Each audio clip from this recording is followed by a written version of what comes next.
Right, our foreign operations expenditures deserve review. There are appropriate cuts. Some of that review will take place in this room, but what's most important is that we have a State Department leadership team that's getting the most for the dollars we spend. Unfortunately, as others have said, there are virtually no undersecretaries or assistant secretaries at the State Department now. Now, I always prefer to blame the United States Senate for any problem, but certainly for the failure of officers to be confirmed. But in this case, they haven't been appointed. And we're running a situation where, as we speak, on the one hand, we get a skinny budget that says all the money is being mismanaged or can't be spent effectively, and on the other hand, they don't appoint anybody to spend it effectively. This 28 to 31% cut is dangerous. It's short-sighted, and without objection, I'd like to put into the record a letter signed by 121 3- and 4-star flag officers. Without objection.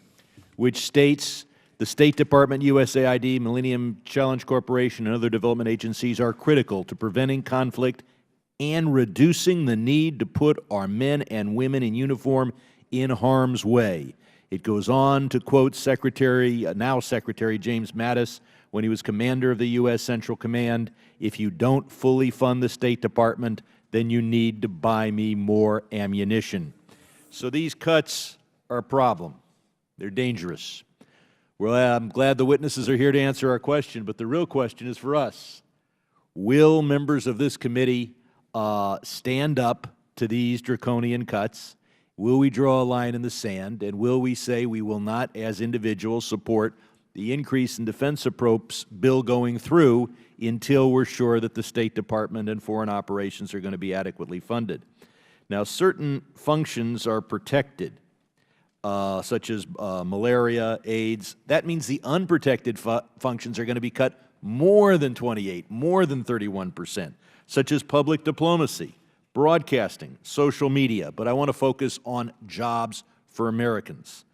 Export promotion, other foreign ministries do a lot more work on that than the State Department, but now we're going to cut that probably by well more than 31%. OPIC, Overseas Private Investment Corporation, makes $300 or $400 million a year for the Treasury, and that's not a one-time thing. That's year after year for 30 years. Plus, its main function is providing development abroad. And it provides jobs for Americans here. It makes money, yet it's zeroed out in this budget. But I want to focus on visas, because without foreign investment, without tourists, without international business deals that require face-to-face meeting, we're going to lose an awful lot of money. We grant 10 million visas every year for visitors, business, tourism, investment. They get over 15 million applications. If they screw up on just one application, we may have a terrorist incident. That's why our president has promised extreme vetting.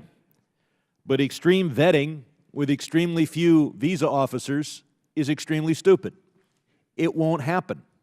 Ambassador Burns, are we going to be able to quickly evaluate business people that want to come here and do deals and do a extreme vetting of those applications if we have a cut of, say, 31% in our State Department visa officers? Congressman Sherman, because I think we're going to have to cut people if there's a 30% cut, then the answer to your question is no, we will not have it. And it's the State Department officers, and they're generally our first and second tour officers who interview all the tourist visas, business visas, student visas, refugees. It's a big responsibility. We have very few people to do it.